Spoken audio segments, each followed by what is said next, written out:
বাংলাদেশে শরৎকালে ভয়াবহ বন্যা শুরুর পর অভিযোগ উঠছে ভারতের দিকে।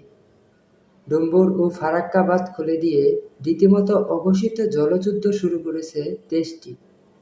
যদিও বিভিন্ন বিবৃতি ও মন্তব্যের মাধ্যমে দায় এড়িয়ে গেছে দেশটি।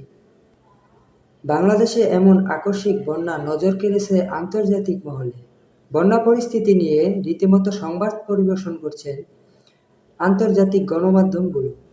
যা নিয়ে আলোচনায় ছিল ভারতের পানি নিয়ে স্বেচ্ছাচারিতা। তবে ভারতের একাধিক গণমাধ্যম বাংলাদেশের বন্যা পরিস্থিতির জন্য ভারত দায়ী নয় এই বিষয়ে খবর প্রকাশ করতে থাকে। এই মর্মে একের পর এক সংবাদ প্রকাশ করতে থাকে দেশটির বিভিন্ন গণমাধ্যম। কিন্তু এবার বাংলাদেশের বন্যার জন্য সরাসরি ভারতকে দায়ী করল জাতিসংঘ। সম্প্রতি জাতিসংঘের মুখপাত্রর কার্যালয়ে নিয়মিত প্রেস ব্রিফিংয়ে উঠে আসে বাংলাদেশের বন্যা পরিস্থিতি। বিষয়টি বিশেষ গুরুত্ব পাওয়ায় প্রশ্ন উত্তর পর্ব শুরুর আগেই বাংলাদেশের বন্যা নিয়ে মন্তব্য করা হয়। বিশ্বের বিভিন্ন বিষয়ের মধ্যেও বাংলাদেশের বন্যা পরিস্থিতি নিয়েও একটি সংক্ষিপ্ত বিবৃতি প্রকাশ করা হয়। তাদের বিবৃতিতে বলা হয়, ভারী বৃষ্টি ও ভারতের উজান থেকে আসা ঢলের কারণে বাংলাদেশ বড় একটি বন্যার সম্মুখীন হয়েছে এবং জাতিসংঘের দল দুর্গত এলাকায় পাঠিয়েছেন তারা। দুর্গতদের মধ্যে জাতিসংঘের পক্ষ থেকে পানি বিশুদ্ধকরণ ট্যাবলেট, স্বাস্থ্য বৃদ্ধি বজায় রাখার কিট ও বিভিন্ন বস্ত্র খাদ্য সামগ্রী দিয়ে মানুষের পাশে দাঁড়িয়েছেন।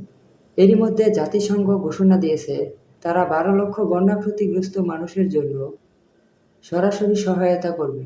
জাতিসংঘের এরকম বিবৃতির পর গলার স্বর অনেকটাই নামিয়ে দিয়েছে ভারত সরকার। দেশটির পররাষ্ট্র মন্ত্রণালয় বলছে, ফারাক্কা ব্যারেজের গেট খুলে দেওয়া নিয়ে ভুল বোঝাবুঝি সৃষ্টি হয়েছে।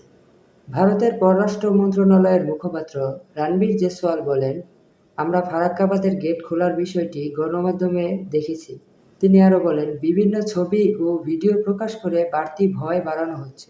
তিনি বলেন, এটি আসলে একটি স্বাভাবিক মৌসুমি প্রক্রিয়া। আদৌ কি তাই?